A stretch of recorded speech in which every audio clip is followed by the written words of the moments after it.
we're back on the floor filming this video again today. I know I always film my videos on the floor, but I just like it. It's comfy, it gives me cozy vibes. You see my bookshelf, I am just here for it, okay?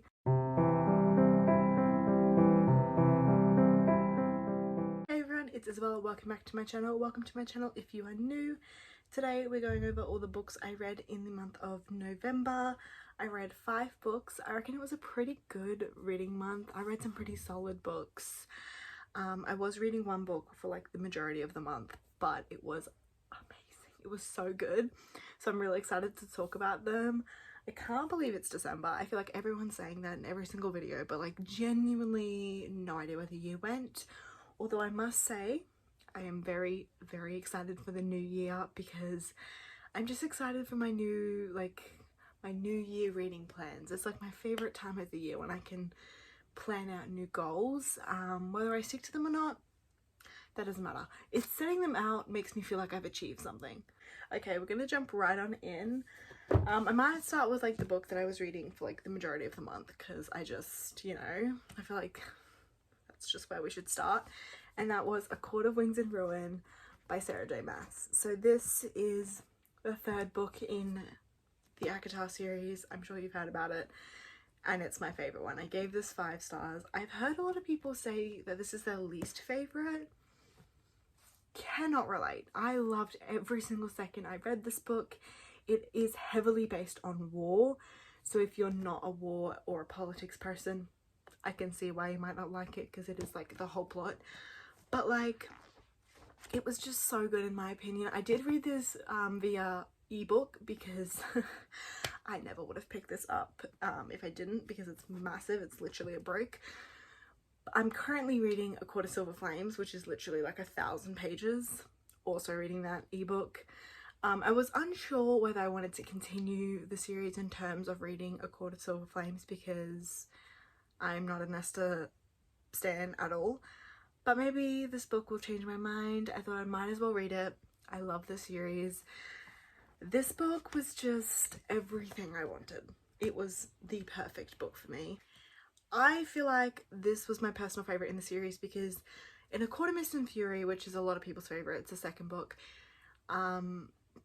there's a lot of found family and romance in that, but I feel like in this book you get to really see the characters prove themselves, and it's not just words, like they prove their loyalty and their love, and it's just amazing. Like, I don't know what it is about politics and war in fantasy books, but I'm always here for it because you always get to see like where people really stand when like literally everything is up for stake. It was just really good. Like, is this the most perfect book ever written? No. Did I have an absolute ball reading this? Absolutely. Like, I would reread this entire series just so that I could reread this book because it is so good, and I just love it. I just love it. This is definitely the highlight of this month. So after reading that book, of course, I had to pick up the novella. This book links like that book and then A Court of Silver Flames, and that is A Court of Frost and Starlight. This was amazing. I gave this, I think, 4 stars. I actually wasn't expecting to like this that much because it's a novella, and I don't really usually like novellas are very like, oh, they're okay, you know, like they're not that standoutish just because they're so small and there's not a lot to unpack. But this was really fun. Like, I really enjoyed it, and for such a small like little book, it was just like, oh, it was just perfect. It's perfect time of year too to read this because it's very like, it's Christmassy. You're following them over, well, you're following them over winter solstice, so it's not technically Christmas, but like the vibes are there, you know what I mean? And it's not winter in Australia, but your girl can dream that she's gonna get a white Christmas, alright? It was just really good.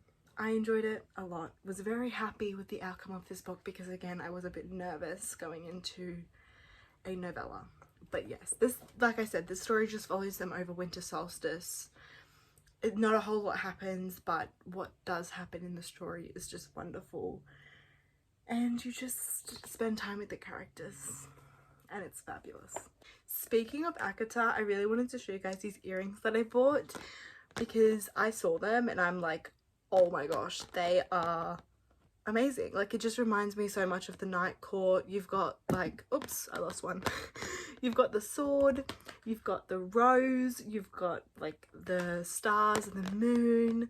Like, it's ACOWAR. That is ACOWAR in an earring. It's perfect. I love it. This month I also picked up a poetry book. I picked up The Truth About Magic by Atticus. This is my third book I have read about him or from him.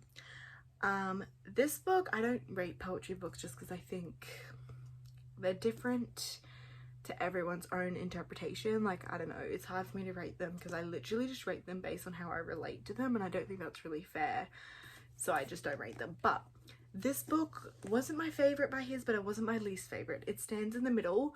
I've read The Dark Between Stars and Love Her Wild.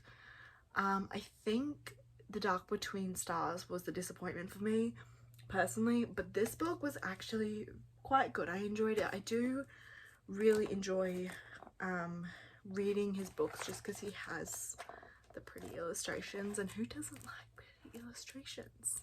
Like, it makes the book 10 times better. So yes, I did tab this book, as you can see, pink and blue. Definitely want to do more tabbing in 2023. That's going to be one of my goals. And yes, I am going to make an entire video talking about my goals in 2023 because it is something that I want to really focus on next year.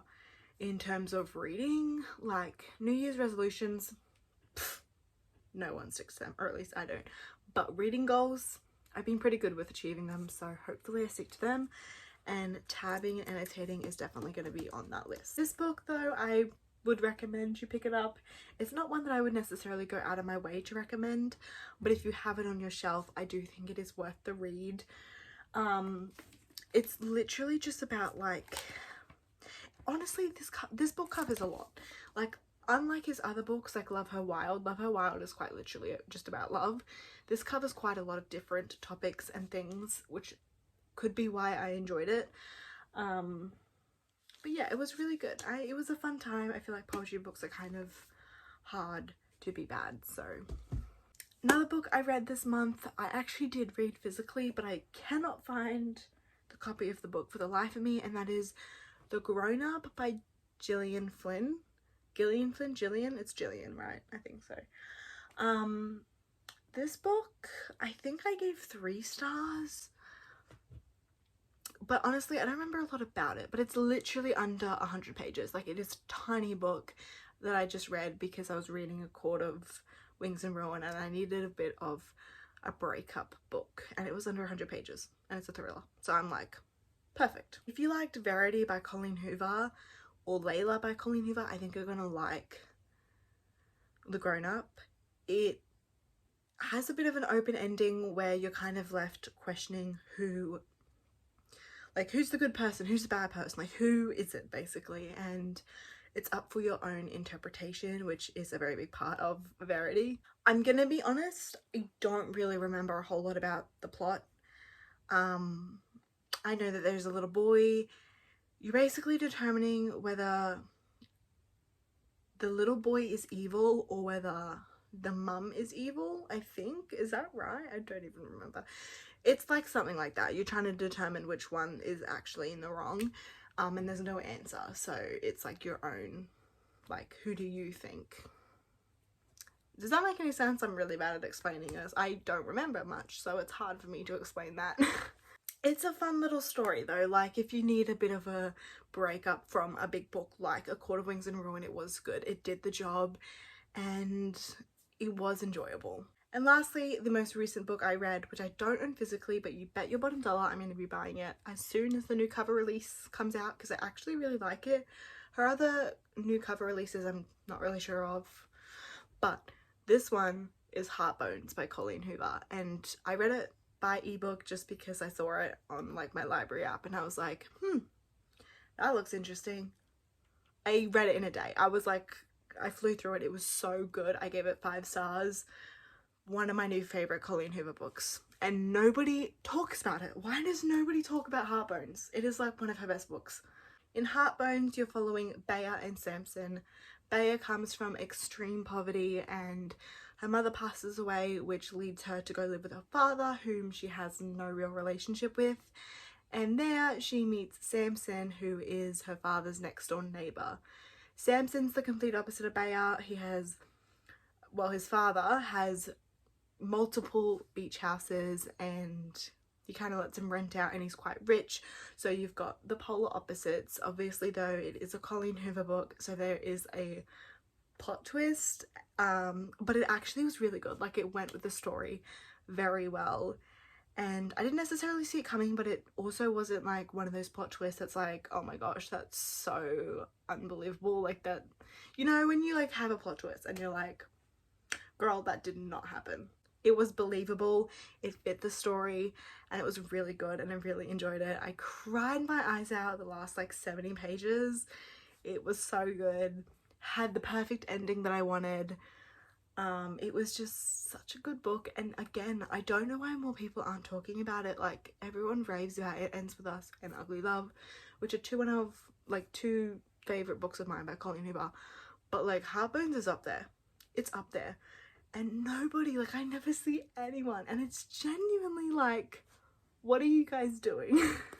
Anyway guys, enough about my rant. If you have Heartbones, you should go read it right now, or if you don't, buy it because it is worth it. But anyway, that is my reading wrap up for the month of November. As I said in my last video, I do have a lot of end of year wrap ups coming up. I don't know if I'm going to be posting twice a week or once a week. I think I'm going to try to post twice a week until I can get those wrap ups up, because I have a lot of end of year videos planned. But anyway, nevertheless, I'll see you when I see you guys. I post at least once a week, hopefully two. I'll see you in my next video. Make sure you like, comment and subscribe if you enjoyed, and yeah, thank you guys for watching. Bye bye.